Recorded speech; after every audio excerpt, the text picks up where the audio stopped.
Welcome to Focus Today, and our guest is Joel Gilbert. Now, he's a political and foreign policy commentator. He's also written and directed political documentary films on Barack Obama. One is called Dreams from My Real Father, and There's No Place Like Utopia. This guy's very busy as well. He's been involved with documentaries in the Middle East conflict and all sorts of things. Joel, it's good to have you with us. Thank you for spending some time. You're a filmmaker. Is that just the basic aspect of being able to introduce you? Would that be accurate?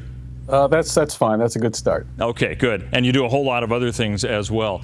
You know, we're looking at, we've been talking not just here at theDove, but throughout the media about the legacy being left by Barack Obama. Now, you have the film Dreams from My Real Father, which is kind of a takeoff on President Obama's own book himself. Give us an overview for those who haven't seen this film. What were you trying to look at and investigate with that film that might give us an insight as to what you see as his legacy? Sure. Well, Barack Obama came onto the scene in 2007, 2008. He claimed a generic background. My father's a Kenyan goat herder. I'm going to bring everybody together, cut the deficit in half. Marriage is between a man and a woman. Very kind of moderate agenda with a kind of an interesting story, inspirational background. My investigation, which I concluded in my film Dreams from My Real Father, I show that his real biological father was, in fact, the American communist and Soviet agent named Frank Marshall Davis, who Obama admits raised him in Hawaii, and that Obama, in fact, had a very radical socialist background in the little-known world of American socialism and Marxism, and a radical agenda that he was hiding from the American people in order to get elected. And that had his true agenda been known and his true background, my father was a Soviet agent who radicalized me into an anti-white, anti-American worldview to pursue Marxism, he would have been unelectable. So Obama's legacy is one of lies about his personal background and his agenda that was translated into what I call a fake presidency. You know, there are so many questions we still have about Barack Obama, and a lot of us have wondered, why haven't we looked into his past? Why haven't people and I'm talking about the mainstream news media, gone to his childhood, interviewed some of the children that were students when he was a student and in college and all the rest? Why do you think that investigation never really happened for somebody who's been president for 8 years? It is quite shocking. To this day, I still think about it. Look, Obama's election was not a sudden political phenomenon. It was the result of an American socialist leftist movement that penetrated our media, entertainment, and journalism for decades, universities as well. So when he ran for president, he had the support, the vast support of those that communicate with the American people. I went to Hawaii twice to investigate Obama's background, which is twice as much as all the media put together, and I found a very different person than the media promoted. Obama simply said whatever he said they would repeat rather than question. And I mean, I can't believe that this is some sort of a conspiracy that took place. What do you think is the reason for all of this? It would be one of the best conspiracies ever if it really was. So what do you think happened? Look, the radical left and socialism in America changed. In the late 60s, early 70s, people like Obama's mentor Bill Ayers and the Marxist terrorist groups told people what they really thought. They said, we want to destroy America, we want to replace the Constitution with the Communist Manifesto, and they blew up government buildings and murdered policemen to create a revolution. They came out of jail and out of the underground in the early 80s, and they taught radicals like Obama, they said, look, when you talk to people, don't tell them the truth. Do not reveal your true agenda, because you'll end up in jail like we did. Tell people you just want to help families, you want to help raise their income, you want to give them free health care.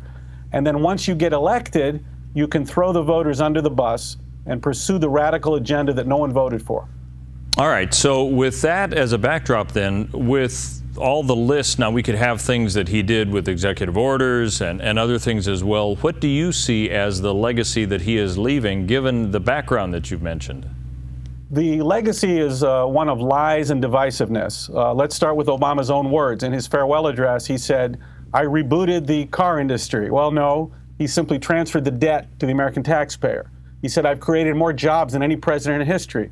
Well, no, that's a lie, because 20% unemployment is the real number, not 4%, and most people left the workforce.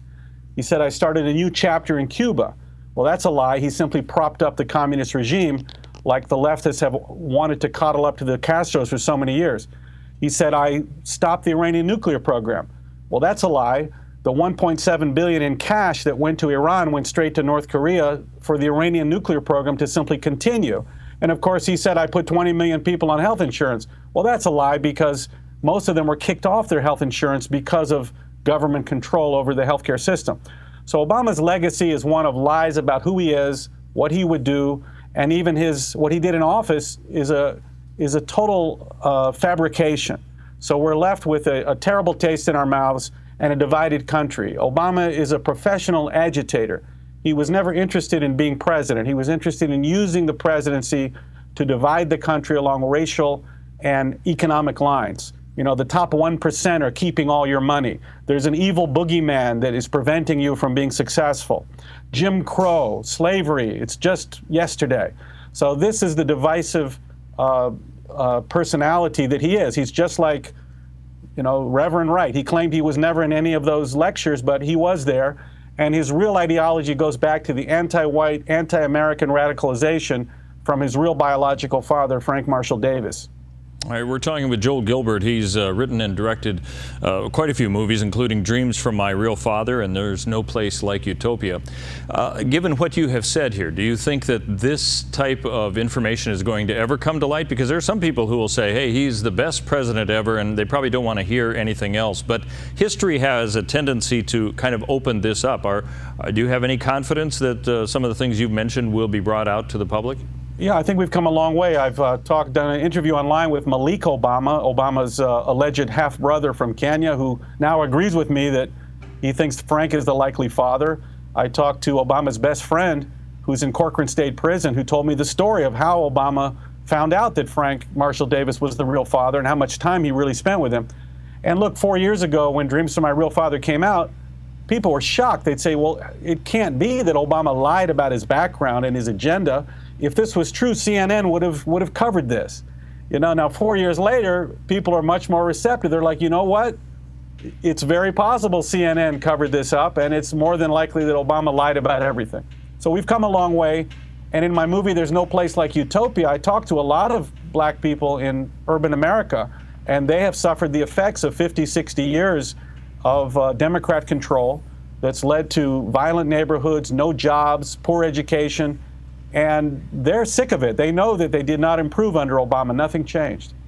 All right, you know, we see quite a divergence between Hollywood and the rest of the United States. And at the most recent Golden Globes, Meryl Streep had some comments about that. I mean, kind of showing how these people are really scared of what's going to happen now with the Trump presidency. We've got about a minute excerpt from some of what Meryl said during the Golden Globes for those who haven't seen it, and for the rest of us to remember, refresh our memories. Here's what she had to say. There was one performance this year that stunned me. It sank its hooks in my heart. Not because it was good. There was nothing good about it. But it was effective, and it did its job. It made its intended audience laugh and show their teeth. It was that moment when the person asking to sit in the most respected seat in our country imitated a disabled reporter, someone he outranked in privilege, power, and the capacity to fight back. It kind of broke my heart. So I only ask the famously well-heeled Hollywood foreign press and all of us in our community to join me in supporting the Committee to Protect Journalists, because we're going to need them going forward, and they'll need us to safeguard the truth. Meryl Streep with some comments that a lot of people have decried, saying, well, there's some falsehoods in there and it's just not a correct depiction of what was going on. But I have to ask you, in just a couple minutes that we have remaining, Joel, since you're kind of a part of the whole Hollywood aspect, making films and so on, do you think Hollywood has been duped from what you've said then by this outgoing president? A lot of Americans were duped. People had a lot of hope. They believed everything he said, but it was an agenda that he never intended to implement. Everything he said was simply meant to get people's votes. And once he got in power, he abandoned everybody. Meryl Streep, by the way, that was, you know, a good Oscar-winning performance. She was almost crying between every word. The reality is, a reporter had attacked Donald Trump. There was no one to protect him but himself. And he simply mocked a person groveling, as he said. He didn't even know this reporter was disabled. So the entire premise of her crying is absurd. She's also revealed the anti-Israel, anti-Semitism in the radical left when she referred to all these actors from different countries, but only referred to Natalie Portman as being from Jerusalem. That is the typical PLO anti-Israel left will never refer to Jerusalem as being in Israel. And so she revealed her true face as anti-Israel and anti-American in that speech. That's an interesting point because, yeah, I didn't pick up on that. Is there an agenda that is just so totally against Donald Trump, do you think? Or are there some in Hollywood that are wanting to give another side of the issue, do you think? Or are they just being stifled? Look, the radical left believes in this perfect utopia. They compare America to the perfect society, the perfect world, and they conclude that since it's not perfect, you have to drag it down and destroy it.